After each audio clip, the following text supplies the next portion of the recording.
ശംഭോ മഹാദേവ. കഥ രചന അനീഷ് ഫ്രാൻസിസ്. ശബ്ദം ജയശ്രീ രാജേഷ്.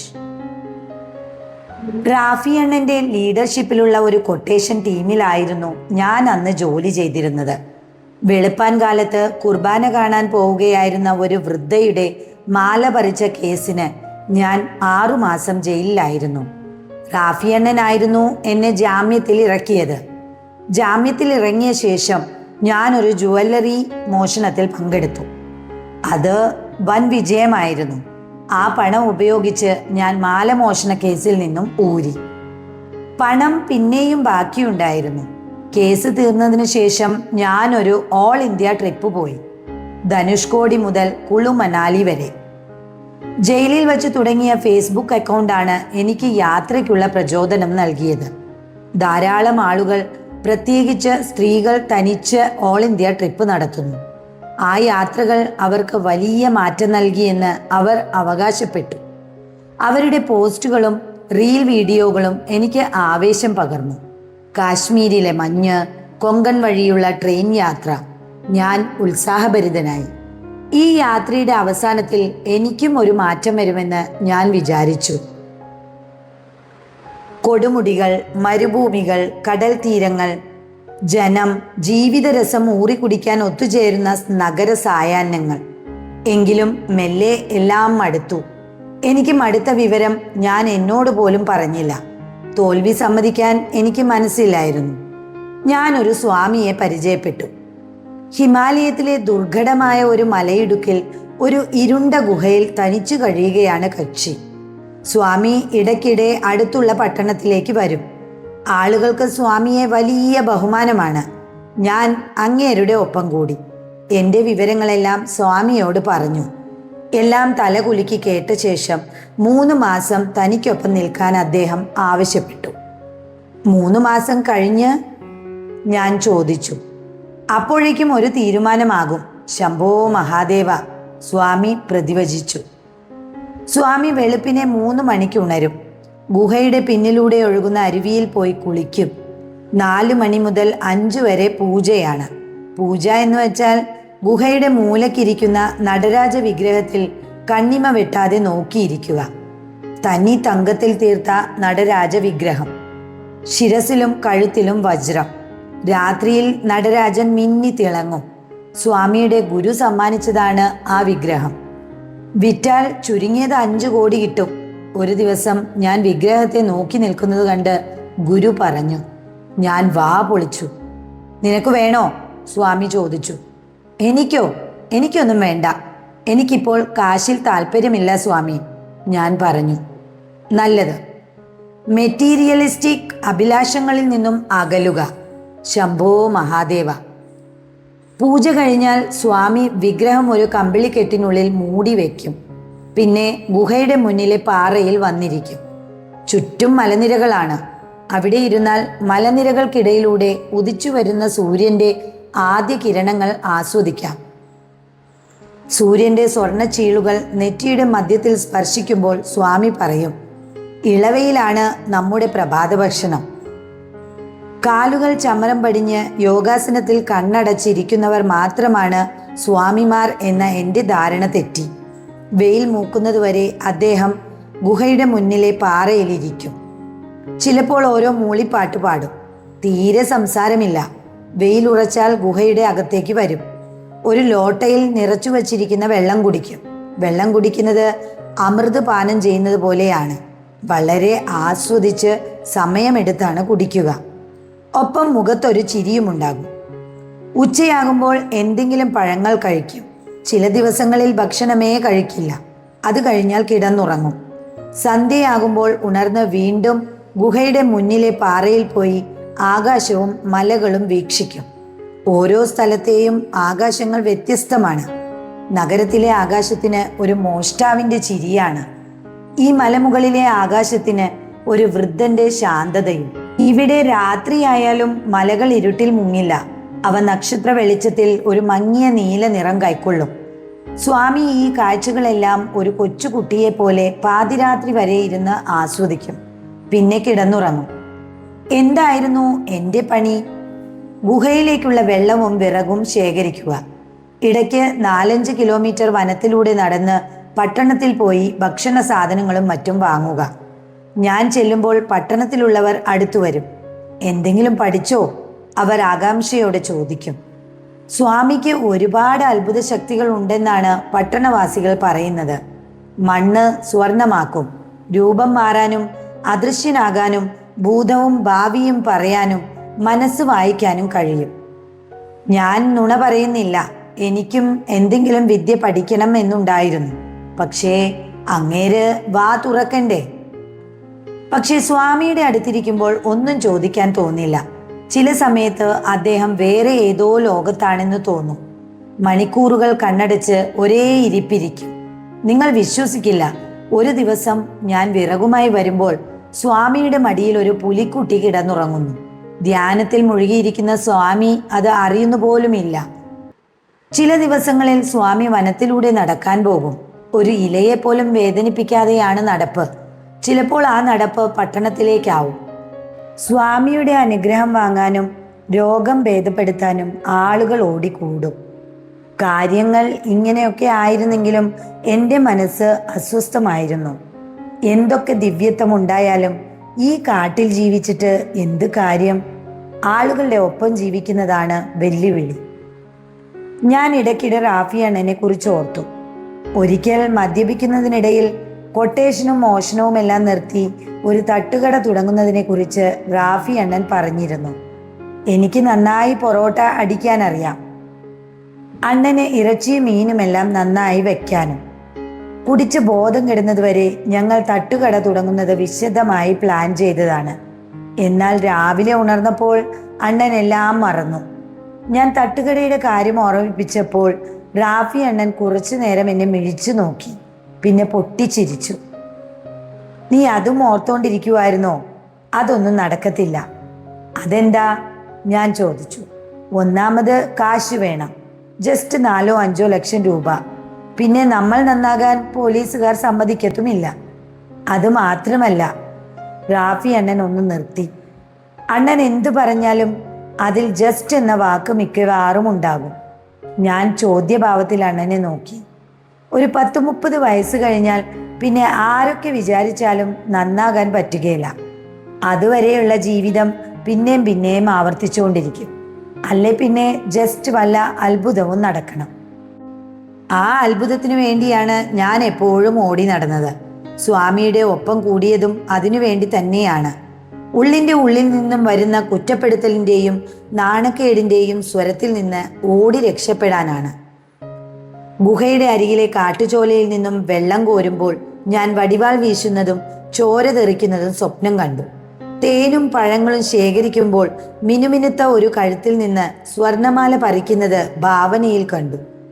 നിങ്ങളോട് ഞാൻ ഒളിക്കുന്നില്ല, ഞാൻ തെരുവിലാണ് ജനിച്ചത്. ഒരു ഓടയുടെ അരികിൽ നിന്നാണ് അവർക്ക് എന്നെ ലഭിച്ചത്. ആ ഓടയുടെ നാറ്റം ഇപ്പോഴും എന്നെ പിന്തുടരുന്നു. ഏതോ ആണിൻ്റെയും പെണ്ണിൻ്റെയും ജീവിതത്തിലെ ശാപം പിടിച്ച നിമിഷത്തിൻ്റെ ഫലമാണ് ഞാൻ. റാഫി അണ്ണന് എന്നെ അറിയാമായിരുന്നു. അതുകൊണ്ട് തന്നെയാണ് ഞാൻ നന്നാകില്ല എന്ന് അങ്ങേര് തീർത്ത് പറഞ്ഞത്. പക്ഷേ ഇങ്ങനെ മുന്നോട്ട് പോയിട്ട് കാര്യമില്ല. സ്വാമിയുടെ ഒപ്പം ജീവിക്കാൻ തുടങ്ങിയിട്ട് മാസങ്ങൾ കഴിഞ്ഞിരിക്കുന്നു. എന്തെങ്കിലും ഒരു തീരുമാനം ഉണ്ടാക്കിയേ പറ്റൂ. ഒരു ദിവസം പുലർച്ചെ സ്വാമി ഇളവയിൽ കാഞ്ഞുകൊണ്ട് ഗുഹയുടെ മുമ്പിലെ പാറപ്പുറത്തിരിക്കുകയായിരുന്നു. മഞ്ഞുകൊണ്ട് വെളുത്ത കൊടുമുടികൾ വെയിൽ കൊണ്ട് സ്വർണ്ണ നിറം പൂണ്ടുകിടന്നു. വനത്തിലെ പുഷ്പലതാദികളെ ഉമ്മ വച്ചു വരുന്ന തണുത്ത കാറ്റ്. സ്വാമി മുഖത്തൊരു ചെറു പുഞ്ചിരിയോടെ കണ്ണടച്ചിരിക്കുകയാണ്.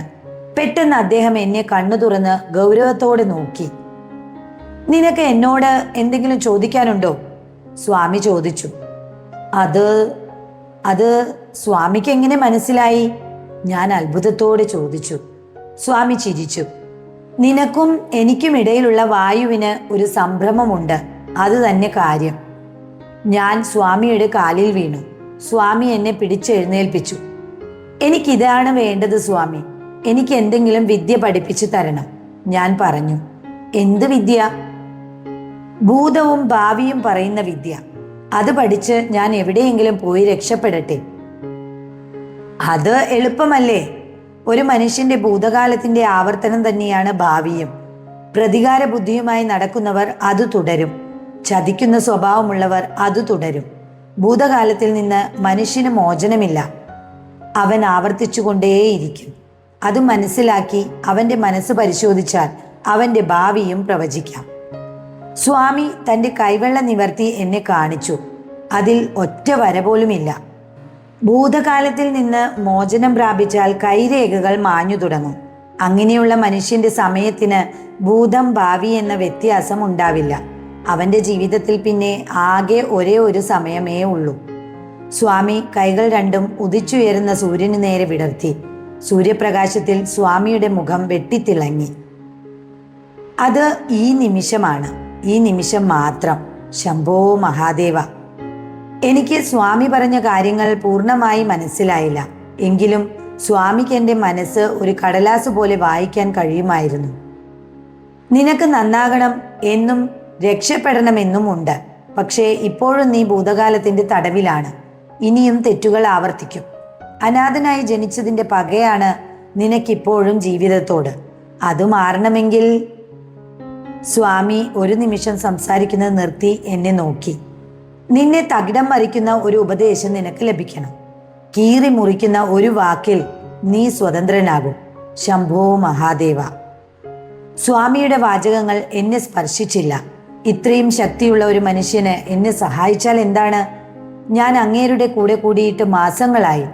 ഈ മുടിഞ്ഞ കാട്ടിൽ വന്നു കിടന്ന് മഞ്ഞും കൊണ്ട് എൻ്റെ കോലം കെട്ടത് മാത്രം മിച്ചം. ഇപ്പോ എന്നെ കണ്ട റാഫി അണ്ണൻ കാർക്കിച്ചു തുപ്പും. ഒരു ഗുണ്ടയ്ക്ക് വിജയിക്കാൻ കൂടുതൽ ഒന്നും വേണ്ട. ജസ്റ്റ് തല്ലുകൊള്ളാനുള്ള ആരോഗ്യവും അത് സഹിക്കാനുള്ള മനസ്സുമാണ്. റാഫി അണ്ണൻ സ്ഥിരം പറയാറുള്ള വാചകം ഞാൻ ഓർത്തു.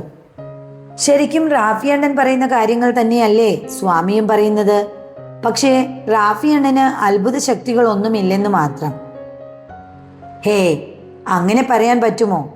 ഒരിക്കൽ കരുനാഗപ്പള്ളി ഫിഷ് മാർക്കറ്റിൽ വെച്ച് 4 പേരെ അങ്ങേരെ ഒറ്റയ്ക്ക് അടിച്ചു വീഴ്ത്തുന്നത് ഞാൻ കണ്ടതാണ്. യോഗയും ധ്യാനവും വേദങ്ങളിലെ അറിവുമില്ലാതെ ഒറ്റയ്ക്ക് 4 കാട്ടാളന്മാരെ തറപറ്റിക്കുന്നതും ഒരു അത്ഭുതമല്ലേ? സ്വാമി എഴുന്നേറ്റു. ഗുഹയുടെ അരികിൽ വച്ചിരുന്ന ചെമ്പുലോട്ടയിലെ വെള്ളത്തിൽ മുഖം കഴുകി. ഞാനൊന്ന് നടന്നിട്ട് വരാം. ശംഭോ മഹാദേവ. സ്വാമി ഹിമവാനെ നോക്കി തൊഴുത ശേഷം എന്നോട് പറഞ്ഞു. സ്വാമി വനത്തിലൂടെ നടക്കാൻ പോവുകയാണ്. ഇനി വരുമ്പോൾ സന്ധ്യയാകും. ഞാൻ വേഗം ഗുഹയിലേക്ക് കടന്നു. ഗുഹയുടെ മൂലയ്ക്ക് കമ്പിളിക്കെട്ടിനുള്ളിൽ വച്ചിരുന്ന നടരാജ വിഗ്രഹം എടുത്ത് തോൾ ബാഗിനുള്ളിൽ വച്ചു. എനിക്കറിയാം നിങ്ങൾക്ക് എന്നോട് ദേഷ്യവും വെറുപ്പും തോന്നുന്നുണ്ട്. എനിക്കും എന്നോട് അത് തന്നെയാണ് തോന്നുന്നത്. എന്നാലും മോഷ്ടിക്കുമ്പോൾ, മുറിവേൽപ്പിക്കുമ്പോൾ ലഭിക്കുന്ന ആ നൈമിഷികമായ തൃപ്തി അതൊന്ന് വേറെ തന്നെയാണ്. ഹിമാലയത്തിൽ നിന്ന് ലഡാക്ക്, അവിടെ നിന്ന് മുംബൈ, പിന്നെ കൊച്ചി. കള്ളവണ്ടി കയറി വഴിച്ചെലവിനുള്ളത് ഞാൻ പോക്കറ്റടിച്ചു. ഇടയ്ക്ക് തിരികെ പോകാനും സ്വാമിയുടെ കാലിൽ വീഴാനും തോന്നാതിരുന്നില്ല. അപ്പോഴൊക്കെ ബാഗിനുള്ളിലെ നടരാജൻ പറഞ്ഞു, നീ പോടാ, എങ്ങനെയെങ്കിലും എന്നെ വിറ്റ് രക്ഷപ്പെടാൻ നോക്ക്. റാഫി അണ്ണന് സ്വർണ്ണക്കടത്തുകാരും വിഗ്രഹമോഷ്ടാക്കളുമായി ബന്ധമുണ്ട്. കൊട്ടേഷൻ ലീഡർ ഒരു സൈക്യാട്രിസ്റ്റിനെ പോലെയാണ്. എല്ലാ തരത്തിലുള്ള ആളുകളും രഹസ്യമായി തങ്ങളുടെ ജീവിത പ്രതിസന്ധി പരിഹരിക്കാൻ അവരുടെ അടുത്തെത്തുന്നു. കൂട്ടം തെറ്റിയ കുഞ്ഞാടിനെ പോലെ ഞാൻ റാഫി അണ്ണന്റെ മുന്നിൽ നിന്നു. ഒപ്പമുണ്ടായിരുന്ന പുതിയ റിക്രൂട്ടുകൾക്ക് അണ്ണൻ എന്നെ പരിചയപ്പെടുത്തി. ഇവൻ ഇവിടെ ഇല്ലായിരുന്നു, ജസ്റ്റ് ഹിമാലയം വരെ ഒന്ന് പോയി. പുതിയ ഗുണ്ടകൾ എന്നെ ബഹുമാനത്തോടെ നോക്കി. നീ ഒരു സ്വാമിയുടെ അരികിൽ പോയെന്നോ നന്നായെന്നോ ഒക്കെ കേട്ടല്ലോ, അണ്ണൻ ചോദിച്ചു. ഇന്ത്യയാകെ പടർന്നു പന്തലിച്ചു കിടക്കുന്ന ക്രിമിനൽ സംഘം എല്ലാം ഒന്നാണ് എന്ന് ശ്രീബുദ്ധൻ പറഞ്ഞത് ഒരു പക്ഷേ ഈ അധോലോകത്തെ കൂടി ഓർത്തിട്ടാവും. എവിടെ എന്ത് നടന്നാലും റാഫി അണ്ണനെ പോലെ ഉള്ളവർ അറിയും. പോയി, പക്ഷേ രക്ഷപ്പെട്ടില്ല അല്ലേ? ഞാൻ വാചകമൊഴമിക്കുന്നതിനു മുമ്പ് അണ്ണൻ ചോദിച്ചു. ഇല്ല, വർക്ക് വേണമല്ലേ? ഉവ്. റാഫി അണ്ണൻ എല്ലാം കാണുന്നു, അറിയുന്നു. ഉടനെ വിഗ്രഹത്തിന്റെ കാര്യം പറഞ്ഞാൽ കുഴപ്പമാകും. 1-2 വർക്ക് ചെയ്ത് അണ്ണന്റെ വിശ്വാസം ഉറപ്പിച്ചതിനു ശേഷം കാര്യങ്ങൾ നീക്കാം.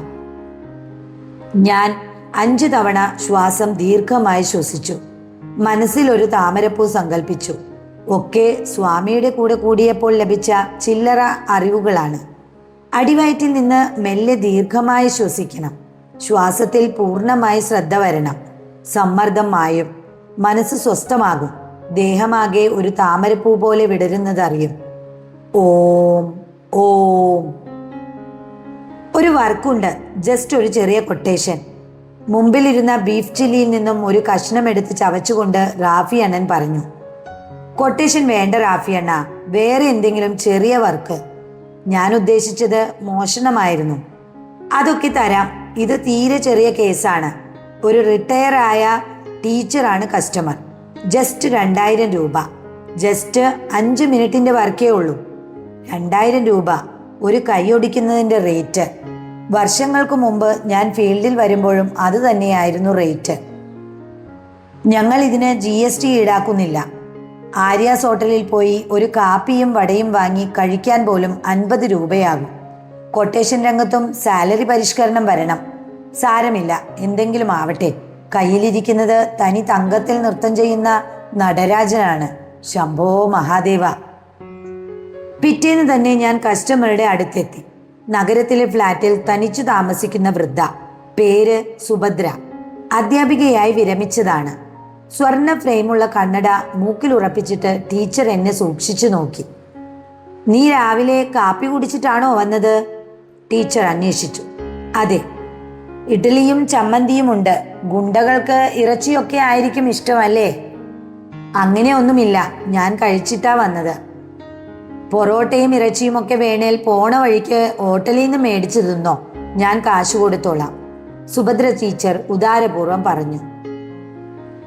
അതൊന്നും വേണ്ട, നമുക്ക് വേഗം പോയേക്കാം. എന്നാ നീ ഒരു ഓട്ടോ വിളി. ഇവിടെ നിന്ന് കുറച്ചു ദൂരെ എലഞ്ഞി വരെ പോകണം. കൊട്ടേഷൻ വർക്കിനിടയിൽ പാർട്ട് ടൈം ആയി ഓട്ടോ ഓടിക്കുന്ന ഒരു പഴയ സഹപ്രവർത്തകനെ ഞാൻ വിളിച്ചു. റാഫി അണ്ണനെ എങ്ങനെയാ പരിചയം? പോകുന്നതിനിടയിൽ ഞാൻ ചോദിച്ചു. സുഭദ്ര ടീച്ചർ കണ്ണടയ്ക്ക് മുകളിലൂടെ എന്നെ രൂക്ഷമായി നോക്കി. അവൻ പറഞ്ഞില്ലേ, അവനെ ഞാൻ പഠിപ്പിച്ചതായിരുന്നു. വെറുതെയല്ല റേറ്റ് കുറഞ്ഞത്. ഞാൻ സമയം കളഞ്ഞില്ല. ഒരു ഗ്യാപ്പിന് ശേഷമാണ് പ്രൊഫഷനിലേക്ക് തിരികെ എത്തിയത്. എത്ര നിസ്സാരമായ വർക്കാണെങ്കിലും കൊട്ടേഷൻ വർക്കിൽ തയ്യാറെടുപ്പ് വളരെ പ്രധാനമാണ്. ഇതിനായി ഒരു ചെക്ക് ലിസ്റ്റ് തന്നെ തുടക്കക്കാരായ ഗുണ്ടകൾക്ക് വേണ്ടി റാഫി അണ്ണൻ തയ്യാറാക്കിയിരുന്നു. സ്കെച്ച് ചെയ്യേണ്ടത് ആരെയാണ്? കൂടുതൽ എതിരാളികൾ കളത്തിലുണ്ടാകുമോ? പോലീസ് കേസ് വന്നാൽ എന്തു ചെയ്യും? എന്തെല്ലാം ആയുധങ്ങൾ കരുതണം? തുടങ്ങി ഒരുപാട് കാര്യങ്ങൾ വർക്കിന് മുമ്പ് ഒരു ഗുണ്ട അറിഞ്ഞിരിക്കണം. അത്രയ്ക്കൊന്നുമില്ല കൊച്ചേ, ഒരാളുടെ നെഞ്ചു നോക്കി ചവിട്ടണം. ഒറ്റ ചവിട്ട്, അത്രേ ഉള്ളൂ. ഞാൻ വിവരങ്ങൾ തിരക്കാൻ തുടങ്ങിയപ്പോൾ സുഭദ്ര ടീച്ചർ നിസ്സാരമായി പറഞ്ഞു. ഇലഞ്ഞിയിലെത്തിയപ്പോൾ ഓട്ടോ പറഞ്ഞു വിട്ടു. റബ്ബർ തോട്ടങ്ങൾക്കിടയിലൂടെയുള്ള ചെമ്മൺ പാത. റോഡരികിലെ ആഞ്ഞിലി മരങ്ങളിൽ നിന്ന് ആനിക്ക വീണ് മഞ്ഞച്ചു കിടക്കുന്ന വഴി. സുഭദ്ര ടീച്ചർ ഉത്സാഹത്തോടെ മുന്നിൽ നടന്നു. ഞാൻ പിന്നാലെ അസ്വസ്ഥതയോടെ നടന്നു. നടരാജനാണ് എൻ്റെ അസ്വസ്ഥതയുടെ കാരണം. എവിടെ പോയാലും തോൾ ബാഗിലെ രഹസ്യ അറയിൽ ഞാൻ നടരാജനെയും കൊണ്ടുപോകും. കോടികളുടെ മുതൽ തോളിൽ തൂങ്ങുമ്പോൾ എങ്ങനെ ടെൻഷൻ ഉണ്ടാവാതിരിക്കും? ടീച്ചർക്ക് വഴിയൊക്കെ അറിയാലോ. വർഷങ്ങൾക്ക് മുമ്പ് താമസിച്ച സ്ഥലമാ. പക്ഷെ വഴിയൊന്നും ഒരിക്കലും മറക്കില്ല. ആനിക്ക തിന്നാൻ വന്ന പ്രാവുകൾ മരച്ചില്ലകളിലിരുന്ന് ഞങ്ങളെ കൗതുകത്തോടെ നോക്കി. നടക്കുന്നതിനിടയിൽ ചവിട്ടേണ്ട ആളെക്കുറിച്ചും അതിന്റെ കാരണത്തെക്കുറിച്ചും സുഭദ്ര ടീച്ചർ വിശദീകരിച്ചു. രവീന്ദ്രൻ എന്നാണ് അയാളുടെ പേര്. ടീച്ചറുടെ ആദ്യ ഭർത്താവ്. അവർ തമ്മിൽ പ്രണയമായിരുന്നു. സുഭദ്ര ടീച്ചറുടെ വീട്ടുകാർക്ക് ആ ബന്ധം ഇഷ്ടമല്ലായിരുന്നു. പുരോഗമന ചിന്തയും രാഷ്ട്രീയവും തലയ്ക്ക് പിടിച്ച രവീന്ദ്രന്റെ ഒപ്പം മാതാപിതാക്കളെ ഉപേക്ഷിച്ച് ടീച്ചർ ഇറങ്ങിപ്പോയി. എന്നിട്ട് എൻ്റെ പഠിത്തം തീർന്നില്ല. വിവാഹം കഴിഞ്ഞും പഠിക്കാമെന്നായിരുന്നു പുള്ളി വാക്കു പറഞ്ഞത്. ടീച്ചർ പറഞ്ഞു. ഞങ്ങൾ ആ ഊടുവഴിയുടെ അവസാനം എത്തിയിരുന്നു. ഇനി ഒരു കാവുണ്ട്. കാവ് കടന്നാൽ രവീന്ദ്രന്റെ വീടായി, ടീച്ചർ പറഞ്ഞു. ഒരു വ്യക്തിക്ക് 2 മുഖങ്ങൾ ഉണ്ടാവുമെന്ന് തെളിയിക്കുന്ന സംഗതിയാണ് വിവാഹം. വിവാഹത്തിനു മുമ്പ് സുഭദ്ര മനസ്സിലാക്കിയ രവീന്ദ്രൻ ആയിരുന്നില്ല വിവാഹത്തിനു ശേഷം. രവീന്ദ്രൻ അയാളുടെ അമ്മയുടെ അടിമയായിരുന്നു. അവരാകട്ടെ സ്വത്തിനോടുള്ള ആർത്തിയുടെ അടിമയും. ഇതിനിടയിൽ സുന്ദരിയായ സുഭദ്രയ്ക്ക് മുറച്ചെറുക്കനുമായി പ്രണയമുണ്ടെന്ന് രവീന്ദ്രന് സംശയം തോന്നി തുടങ്ങി. സ്ത്രീധനത്തിന്റെ കാര്യത്തിൽ തീരുമാനമുണ്ടാക്കാതെ കുഞ്ഞുങ്ങൾ വേണ്ടെന്ന് രവീന്ദ്രന്റെ അമ്മ മകന്റെ ചെവിയിൽ ഓതി. എന്നാൽ സുഭദ്ര ഇതിനിടയിൽ ഗർഭിണിയായി. കാവിന് നടുക്കെത്തിയപ്പോൾ സുഭദ്ര ടീച്ചർ കഥ പറയുന്നത് നിർത്തി ദീർഘമായി നിശ്വസിച്ചു. സർപ്പഗന്ധിയും കൂവളവും പാലയും ഇടതിങ്ങി വളർന്ന കാടിന് നടുക്ക് ദുഃഖകരമായ ഇരുട്ട് തങ്ങി നിന്നിരുന്നു. തകർന്ന സർപ്പക്കാവിൽ ചെരിഞ്ഞു കിടക്കുന്ന നാഗക്കല്ലുകൾക്ക് മറ പിടിച്ച് സർപ്പങ്ങൾ ഞങ്ങളെ വീക്ഷിക്കുന്നുവെന്ന് എനിക്ക് തോന്നി. ഒറ്റ ചവിട്ടായിരുന്നു എൻ്റെ അടിവയറ്റിന്. സുഭദ്ര ടീച്ചറുടെ വാക്കുകൾ നാഗങ്ങളെപ്പോലെ പുറത്തുചാടി. നര കയറി വെളുത്ത കൺപുരികങ്ങൾ കൂർത്തു, കണ്ണുകൾ ജ്വലിച്ചു. എനിക്ക് വൃദ്ധയുടെ പ്രതികാരദാഹത്തിന്റെ കാരണം മനസ്സിലായി. എന്നെ അയാൾ വീട്ടിൽ നിന്ന് ഇറക്കി വിട്ടു. അയാളുടെ ചവിട്ടിൽ എൻ്റെ ഗർഭം മാത്രമല്ല, ജീവിതവും കലങ്ങിപ്പോയി. രവീന്ദ്രനെ സുഭദ്ര ടീച്ചർ പിന്നീട് കണ്ടില്ല. അയാൾ നാടുവിട്ടുവെന്ന് പിന്നീട് അവർ അറിഞ്ഞു. എങ്കിലും ഉള്ളിൻ്റെ ഉള്ളിൽ അവരുടെ വെറുപ്പ് വളർന്നുകൊണ്ടിരുന്നു. ഇപ്പോൾ വൃദ്ധയായി മരണത്തിന്റെ ശബ്ദം കേട്ടു തുടങ്ങിയപ്പോൾ പഴയ ചവിട്ടിന് പ്രതികാരം നടത്തി വേണം മടങ്ങാൻ എന്നവർക്ക് തോന്നി. ഞങ്ങൾ കാവിന് പുറത്തെത്തിയിരുന്നു. അല്പമകലെ ചെങ്കല്ലുകൊണ്ട് കെട്ടിയ ഒരു നാലുകെട്ട് കണ്ടു. അയാൾ അടുത്തിടെ നാട്ടിൽ തിരിച്ചെത്തി എന്ന് ഞാൻ അറിഞ്ഞു, സുഭദ്ര ടീച്ചർ പറഞ്ഞു. നടന്നതിന്റെ ക്ഷീണത്തിൽ അവരുടെ മുഖം വിയർപ്പിൽ കുതിർന്നു. എളിയിൽ കൈകുത്തി കയ്യാലയിൽ ചാരി നിന്ന് അവർ നേരിയതിന്റെ തുമ്പുകൊണ്ട് മുഖം തുടച്ചു. കയ്യാലയിൽ വളർന്നു നിന്ന കാട്ടുമാവിൻ തൈയിൽ നിന്ന് 2 തളിരിലകൾ യാതൊരു ദാക്ഷിണ്യവുമില്ലാതെ അവർ പറിച്ചെടുത്ത് വായിലിട്ട് ചവച്ചു. വഴിയിലേക്കൊന്ന് തുപ്പിയതിനു ശേഷം അവർ എന്നെ ക്രൂരമായി ഒന്ന് നോക്കി. നിന്റെ സർവശക്തിയും എടുത്ത് അയാളുടെ അടിനാഭിയിൽ ചവിട്ടണം. ഒറ്റ ചവിട്ടിന് അയാളുടെ ഈ ജന്മവും കഴിഞ്ഞ ജന്മങ്ങളും ഓർക്കണം, അവർ പറഞ്ഞു. ഞാൻ തലയാട്ടി. അതിനകം രവീന്ദ്രന്റെ ചിത്രം ഞാൻ മനസ്സിൽ വരച്ചു കഴിഞ്ഞിരുന്നു. കസവും മുണ്ടും ബനിയനും ധരിച്ച് നെഞ്ചിലെ രോമക്കാട്ടിൽ മറഞ്ഞുകിടക്കുന്ന കയറുപിരിയൻ മാലയിൽ തടവിക്കൊണ്ട് വെറ്റില മുറുക്കുന്ന വെളുത്തു തടിച്ച മനുഷ്യൻ. കാട് വളർന്നു കയറിയ മുറ്റം, നീളൻ വരാന്ത, തൂണുകൾ അവിടവിടെ പൊട്ടിയടർന്ന നിലയിലാണ്. ഞങ്ങൾ അകത്തേക്ക് കയറി. വരാന്തയിൽ നിന്നുള്ളപ്പോൾ കുഴമ്പിന്റെയും മരുന്നിന്റെയും രൂക്ഷമായ ഗന്ധമടിച്ചു. അടഞ്ഞുകിടക്കുന്ന അറയ്ക്കപ്പുറത്തു നിന്നും ഒരു വൃദ്ധന്റെ ദുർബലമായ സ്വരം കേട്ടു. ആരാ അവിടെ? സുഭദ്ര, ഉറച്ച സ്വരത്തിൽ ടീച്ചർ പറഞ്ഞു. മുറ്റത്ത് വളർന്നു കയറിയ കാടിനിടയിൽ നിന്ന് തകർന്ന കിണറിന്റെ കെട്ടിനു മുകളിലേക്ക് ഒരു ഉപ്പൻ പറന്നു വന്നിരുന്നു. സുഭദ്ര, വൃദ്ധൻ ആവർത്തിച്ചു. ഇപ്രാവശ്യം ശബ്ദം മുന്നത്തേക്കാൾ താഴ്ന്നിരുന്നു. അടഞ്ഞുകിടന്ന വാതിൽ തുറന്ന് സുഭദ്ര ടീച്ചർ അകത്തു കയറി. പിന്നാലെ ഞാനും. കട്ടിലിൽ ഒരു വൃദ്ധൻ കണ്ണുമിഴിച്ച് വാതിൽക്കലേക്ക് നോക്കി കിടപ്പുണ്ടായിരുന്നു. വൃത്തിഹീനമായ മുറി. കട്ടിലിന്റെ അരികിലെ സ്റ്റൂളിൽ കുഴമ്പും മരുന്നുകളും, അയയിൽ മുഷിഞ്ഞ വസ്ത്രങ്ങൾ. ബാധ കാരണം ഞാൻ അറിയാതെ മൂക്കുപൊത്തി. ഇയാളെയാണോ ഞാൻ ചവിട്ടേണ്ടത്? ആ ശോഷിച്ച ശരീരത്തിൽ ചവിട്ടിയാൽ അയാൾ മരിക്കുമെന്ന് ഉറപ്പാണ്. ഇങ്ങനെ ആയി അല്ലേ? സുഭദ്ര ടീച്ചറുടെ ശബ്ദത്തിൽ യാതൊരു ദയയുമില്ലായിരുന്നു. പക്ഷേ വൃദ്ധന്റെ പ്രതികരണം എന്നെ ഞെട്ടിച്ചു.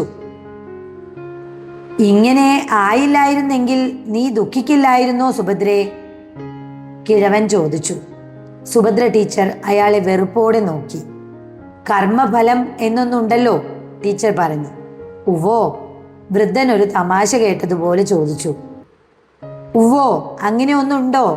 ഇപ്രാവശ്യം എന്നെ നോക്കിയാണ് വൃദ്ധൻ അത് ചോദിച്ചത്. സുഭദ്ര ടീച്ചറുടെ മുഖം ദേഷ്യം കൊണ്ട് ചുവന്നു.